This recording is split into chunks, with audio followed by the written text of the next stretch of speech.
If you've been involved in internet marketing for any amount of time at all, then you're very well aware of the constant barrage of gimmicks that come your way.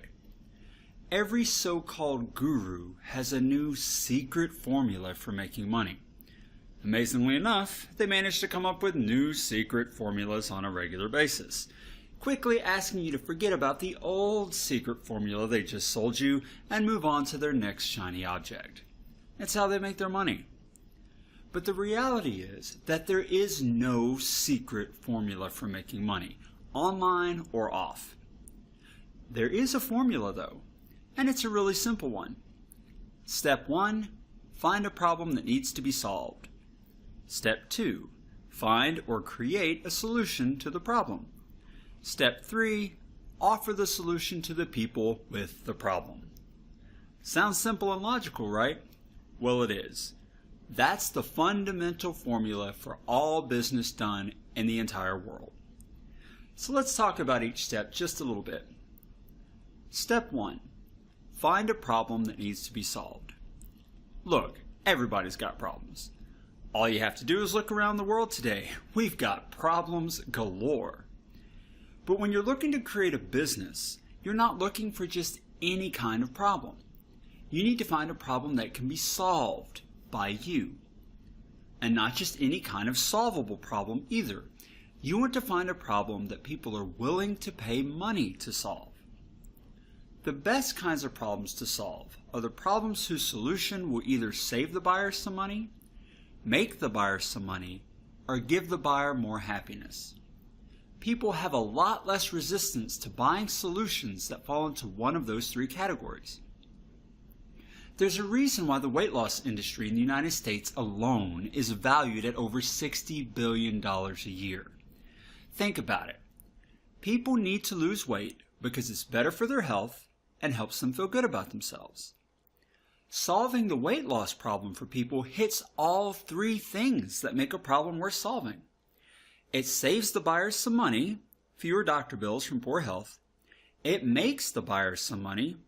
People live longer, better quality of life, better secular life. And it brings them more happiness. They look better and feel better about themselves. The problem you want to sell a solution for really needs to hit at least one of those three things. Remember, they're 1, save a person some money, 2, make a person some money, or 3, give a person more happiness. Of course, not every problem people buy solutions to hit one of those three markers. It's just a lot easier to sell those kinds of solutions. So I recommend, especially when you're starting out, focusing on problems whose solutions fall into at least one of those three categories. Where can you discover problems people are having? One great place is at forums and discussion boards for the market you're looking to get into.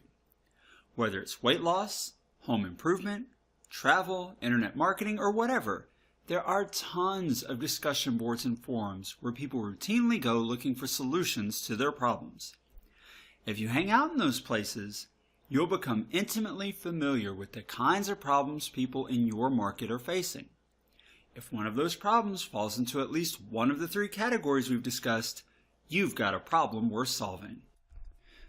That brings us to step 2. Find or create a solution to the problem. So you found a problem that, when solved, would make or save people money or make them happier. The next step is actually implementing the solution to that problem. There are 2 ways to go about solving the problem. 1, you can find a solution that already exists and sell that solution. Or 2, you can create the solution yourself. There are pros and cons to both methods. Using an existing solution is easy because you can use an affiliate link, refer your visitors to the solution, and get a commission when they buy. There's no investment to have the product created. There's very little loss to you if it fails to sell. You don't have to write the sales letter. You don't have to manage the customer. You don't do support.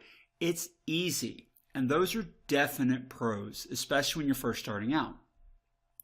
On the negative side, you don't earn as much money from the product sale, just whatever the commission percentage or flat rate is. And you also lose control over the sales process. You can't improve the sales letter. You don't control the additional offers and the upsells and the like. And you also risk losing the customer long term once they go into the pipeline of the product you refer them to.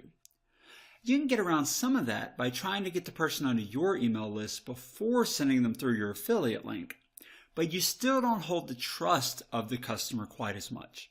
I mean, after all, whose medical opinion do you trust more? The doctor or the friend who referred you to him, even if the friend is very knowledgeable? If the doctor sets you on a path other than the one your friend says you should go on, which path are you more likely to choose? Well, in the same way, being the creator of a product builds trust in you and the other products you recommend to your customers or email list. Rightly or wrongly, people think more highly of professionals who have published books in their field. That's just the way it is. So keep that in mind when choosing the route you want to take to solve the problem. If you go the affiliate route, you can of course find products at the big affiliate outlets like ClickBank or Commission Junction and the like, but don't limit yourself to that. There are a lot of products that have independent affiliate programs. So look for the best product that solves the problem and see if they have an affiliate or reseller program first. The best products will usually have the best conversion rates, and that is what you want to offer. Step 3. Offer the solution to the people with the problem. Of course, unless you can get the people with the problem looking at your offer for a solution, it doesn't do you any good to have the greatest solution in the world. And I'm not talking about just any eyeballs viewing your solution. You need to target your customers. For instance, if you were selling term life insurance in only the state of Connecticut, should you try to rank number 1 in Google for the phrase life insurance or number 1 for the phrase term life insurance Connecticut? Let me tell you, the time, effort, and money involved in ranking for the broad phrase life insurance would be huge. You would need a massive team of people working on your behalf to make that happen, and you would have to have an incredible budget to see that come to reality. But all you offer is term life insurance in the state of Connecticut. So even if you could rank for that broad, high-traffic phrase, only a very small number of your visitors would need what you're selling. On the other hand, it's much easier comparatively to rank for the term life insurance Connecticut, and every single one of your visitors would need exactly what you're selling when clicking through from Google on that phrase. So when it comes to traffic sources, it's often better to think small than it is to think big. Small means targeted, and targeted visitors mean high conversion rates and less time and money spent acquiring new sales. The same is true with pay-per-click traffic like AdWords or Facebook. Narrowing your audience to only those who really need your product will save you a lot of money, both because the clicks will be cheaper because of low demand, and also because your conversion rate will be much higher due to that better targeting. There are, of course, other sources of traffic too. Driving visitors from YouTube videos or articles posted to related authority sites can also bring traffic to your offer. But it has to be targeted or you're wasting your efforts. And at the very least, you're not using your time very efficiently. So to recap, running a successful business, online or off, is a simple 3-step formula. Step 1, find a problem that needs to be solved. Step 2, find or create a solution to the problem. Step 3, offer the solution to the people with the problem. Notice that I said it's simple. I didn't say it was easy. It's not easy. It takes time, effort, skill, and training to know how to accomplish each step in the most effective, productive way possible. And that is what we are here to give you. So please feel free to ask any questions you have about this basic business principles video. Once you're comfortable with the information presented, then you can move on to the next step. We're here to help you. I'm John Leger saying, here's to your success.